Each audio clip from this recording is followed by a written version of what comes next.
All the time, right before election, right before Halloween, they try to scare us, right? Remember that? Okay, remember 4 years ago, remember when George Bush was running and Dick Cheney running right by his side? I was scared enough of that thought.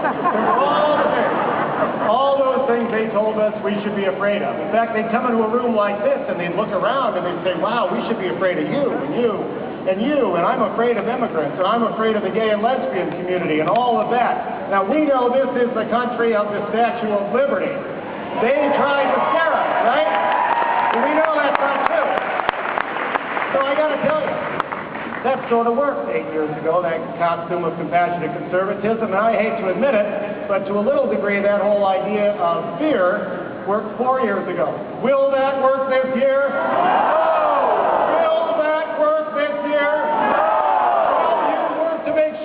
Does not work this year. Now you see him doing it right now, and I want, when you see it, for you to know exactly what it is, because it's fear-mongering. They've been trying it for months and months and months with Barack Obama. The latest one is about he's a socialist. Barack was saying, yeah, is that because I had a peanut butter and jelly sandwich in 6th grade and shared it with my friend? I'm a redistributionist, right? The final thing. But let's get really honest and real with ourselves. What is the final thing that we hear the newscasters whispering about, and all of us whispering about sometimes? Deep down, what do you hear?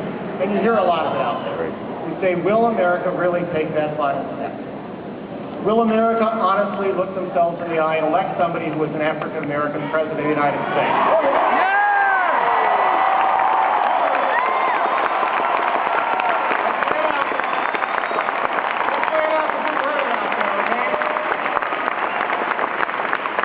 Daily Show last night? See the way Barack handled that? Jon Stewart said, well, Barack, your father was from Africa, your mother is from Kansas. How's this whole thing about white people being afraid of voting for black people going to work out? Barack said he's got one arm saying, don't do it, man. He's not going to do it. Ladies and gentlemen, the America that you and I see isn't about real Americas and fake Americas or my America and not your America. It's not a red America or a blue America. It's the United States of America. And we will lose that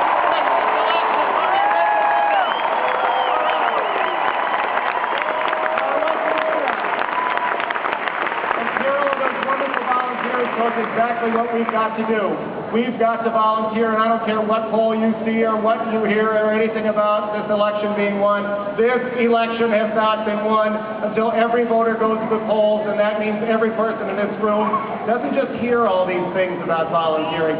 Take it seriously, take the time off work, take every moment that you have, and when you get tired and you think you can't go one more block or make one more call to make this change happen, I want to give you one thing to think about.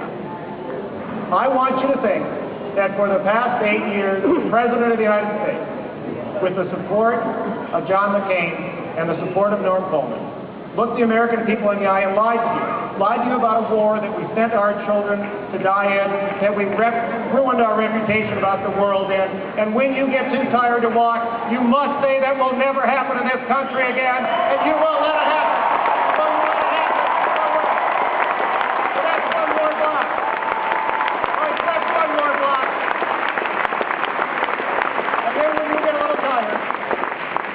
Then after that, you get a little tired.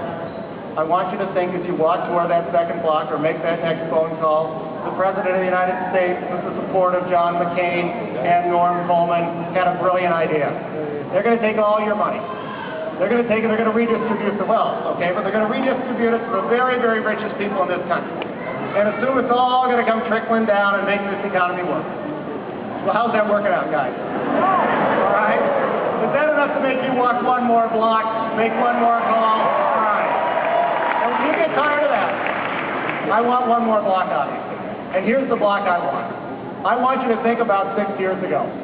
6 years ago, when we lost one of the most remarkable people this state has ever had, a hero to mind with so many people in this room. And for these past 6 years,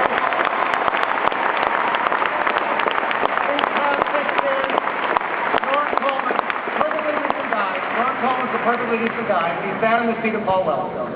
And 90% of the time, when the President of the United States turned to the person in the seat of Paul Wellstone, that person, Norm Coleman, 90% of the time said yes to George Bush.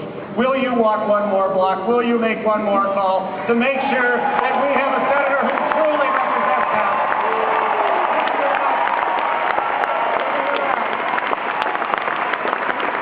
I want this crowd to also welcome a really special person here today.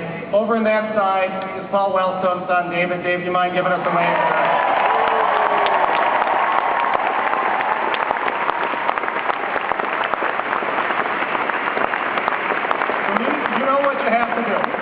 And you also know that you happen to have one of the most incredible lists of people running for Congress they have ever been.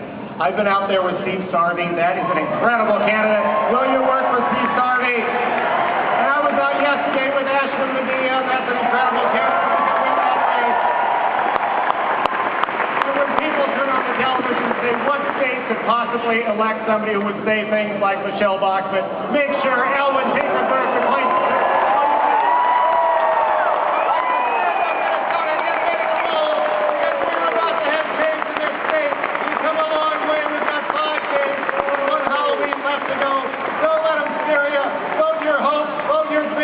Vote Obama, vote Franken, vote change, and take over this country again. Thank you very much.